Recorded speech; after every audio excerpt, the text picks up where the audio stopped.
In 1924, an unknown young physicist, Louis de Broglie, published an article in Philosophical Magazine about the principal points of his PhD dissertation, which was devoted to the possible existence of matter waves. His view was completely unorthodox and paradoxical. He argued that waves are generated in the motion of any body, whether a planet, a stone, a particle of dust, or an electron, whatever be it. Like electromagnetic waves, they are capable of propagation in an absolute void. Hence, they are not mechanical waves. They are produced in the motion of all bodies, including those not charged electrically. Hence, they are not electromagnetic waves. At that time, physicists did not know of any other kind of waves than mechanical or electromagnetic waves. So, de Broglie's matter wave concept was some kind of nonsense to most of the physicists.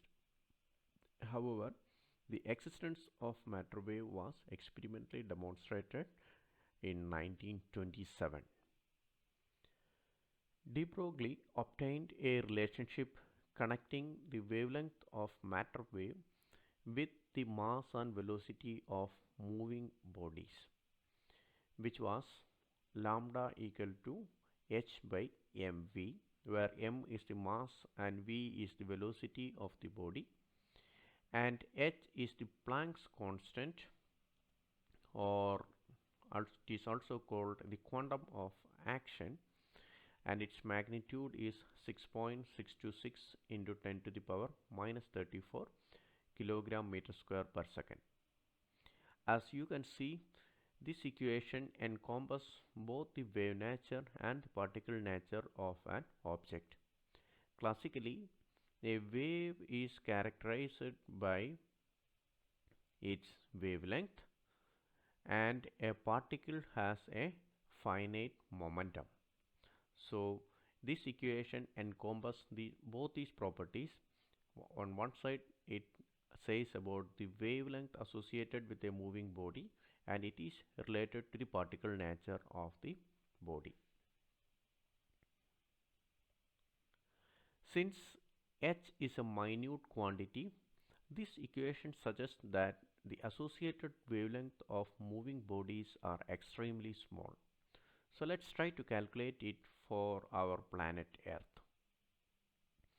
Earth has a mass of approximately 6 into 10 to the power 24 kilogram and a velocity of orbital motion about 3 into 10 raised to 4 meter per second. Putting these values in de Broglie relations says that it has a wavelength of 3.6 into 10 to the power minus 63 meter. As you can see, this is an insignificantly small quantity and no instruments could ever measure this value. There just doesn't seem to be any comparison to illustrate how small this figure is. So now let's take the case of an electron. It has a mass of about 9 into 10 to the power minus 31 kilogram. If the electron is moving in an electric field with a potential difference of 1 volt, it will acquire a velocity of 6 into 10 to the power 5 meter per second. Putting these values in de Broglie relation says that moving electron has a wavelength of 10 to the power minus 9 meter. This is approximately the wavelength of X-rays, which can be easily measured. So in principle, we should be able to detect a de Broglie electron wave. The momentum of relativistic particles, that is when its speed approaches the speed of light, is given by the expression P equal to gamma mv, where gamma is given by 1 by square root of 1 minus v square by c square, where v is the particle velocity and c is the velocity of light. So de Broglie relation for relativistic particle is given by the expression lambda equal to h by gamma mv. The challenge of the de Broglie wave is that the wave and particle aspect of moving bodies cannot be observed simultaneously. In certain situations, it resembles a wave, and in other, it resembles a particle. As we have seen in the example of Earth and electron, the wave nature of moving objects become more evident when its wavelength is comparable with the dimension of the object itself and also the dimension of whatever with which it interacts. For massless objects like photons, the relativistic energy momentum relation tells us that its total energy E is equal to Pc. Therefore, the momentum of the photon is given by P equal to E by C, which is equal to h nu by c. Here we used Einstein's idea that a photon of frequency nu has a quantum of energy h nu. Since c equal to nu lambda, the momentum can be written in terms of wavelength as p equal to h by lambda. Again we got a de Broglie relation. Now you can see that as the wavelength of the photon decreases, its momentum increases rapidly. So when photon hits objects, it can impart momentum. Now let's imagine a situation where we are trying to locate the position of a micron-sized dust particle of mass of about 10 to the power minus 14 kilogram. We use a microscope to observe it and assume that this particle is moving with a velocity of 1 micrometer per second. Then it has a momentum which is the product of mass and velocity equal to 10 to the power minus 20 kilogram meter per second. Suppose that we are using visible photons of wavelength of 0.5 micrometer, which corresponds to green light in the electromagnetic spectrum. These photons have a momentum of 10 to the power minus 27 kilogram meter per second. Comparing these two values, you can see that the photon momentum is tens of millions of times less than the momentum of the dust particle we are trying to observe. So it is clear the photon impact on dust particle will not produce any effect on the movement of the particle. Thus, if you are trying to see this dust particle under a microscope using an illuminated source of light, then the source of light or the measuring instrument does not have any effect on the particle or its movement. Now let's take the case of an electron. It has a mass of 9.1 into 10 to the power minus 31 kilogram. Even if we assume that this electron moves with a velocity close to the velocity of light, it will have a momentum of approximately 10 to the power minus 22 kilogram meter per second. Note that you have to use relativistic expression to calculate the electron momentum as it moves at a relativistic speed. From the basic principles of microscopy, we know that to view something, we have to illuminate it with photons of wavelength less than the dimension of the object itself. As electrons are extremely smaller objects, we know that we cannot use a conventional microscope which usually operates with wavelengths from 0.4 to 0.8 micrometers. If we devise an instrument with gamma rays which has wavelength of the order of picometers, then we would be able to see an electron. Suppose we use a gamma ray photon of 6 into 10 raised to minus 15 meter, then its momentum will be 10 to the power minus 19 kilogram meter per second. Here you can see that the photon momentum is thousands of times higher than the electron momentum. So when such a photon hits the electron, it is like a train smashing into a baby carriage. So even if you design a gamma ray microscope, it will never allow you to view the electron. The moment you turn it on to view electron, the heavy gamma ray photons will throw the electrons away. This example is discussed to make you aware of the difficulties of measuring instruments to study ultra small things. They cannot measure particle motions with any degree of accuracy. If the instrument interferes directly with the phenomenon under observation and alters its natural course. So measurements of ultra small objects are always uncertain.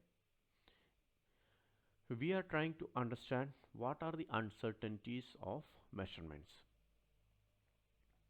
The answer is given by the uncertainty relation derived by Heisenberg in 1927 from the general laws of quantum mechanics.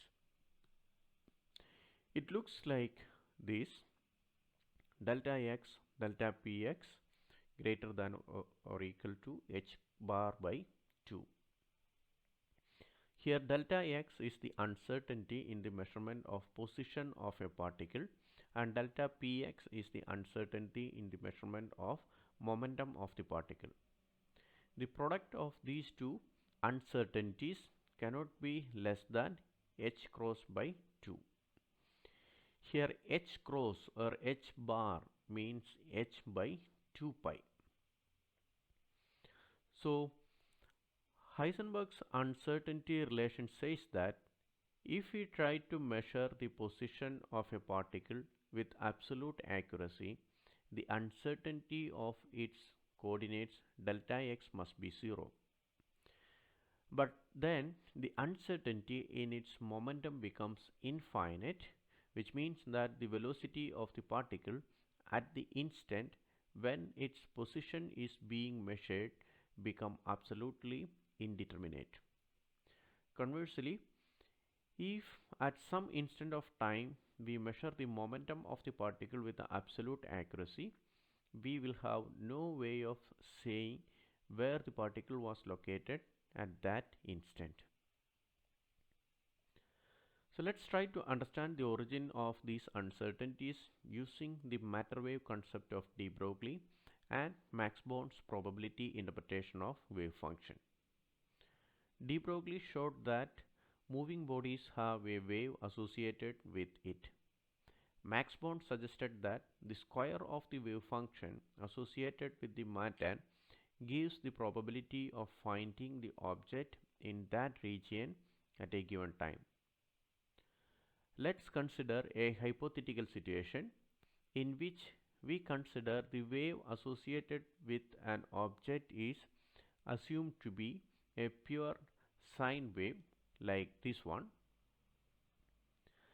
It is very easy to measure the wavelength of this wave, and hence we can have a precise momentum measurement using the de Broglie relation P equal to h by lambda. However, since the wave is spread over a large region, the probability of finding the particle is spread over a large region. That means there is huge uncertainty in position measurement. Since the matter wave represents an object, we expect that the matter waves must be localized waves, not something that spread over the entire space. So the de Broglie wave of a moving body corresponds to a wave packet or wave group, which is mathematically constructed by the superposition of several waves of different wavelengths. Since this is a localized wave packet, it is possible to locate the position of the object within this space delta x. So uncertainty in position measurement is less compared to the previous case. However, now we face another problem. It is not possible to measure the wavelength with great accuracy, and hence the momentum becomes completely uncertain. This figure is a combination plot of the position x of a particle and the corresponding linear momentum px. To the left in this figure, both the position and linear momentum have some uncertainty. The right of the figure shows what happens if you squeeze down on the particle to try to restrict it to one particular position. Then you can see that it stretches out in momentum direction. What Heisenberg showed was that according to quantum mechanics, the area of this blob cannot be contracted to a point. When you try to narrow down the position of a particle, you get into trouble with the momentum. Conversely, if you try to pin down a precise momentum, you lose all hold on the position.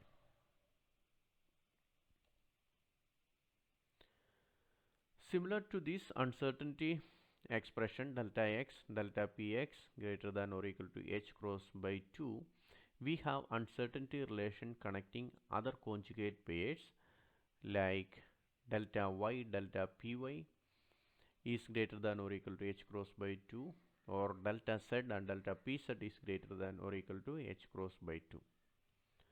Similarly, we have uncertainty relation connecting energy and time as delta E delta t greater than or equal to h cross by 2, and angular momentum and orientation delta L delta theta greater than or equal to h cross by 2.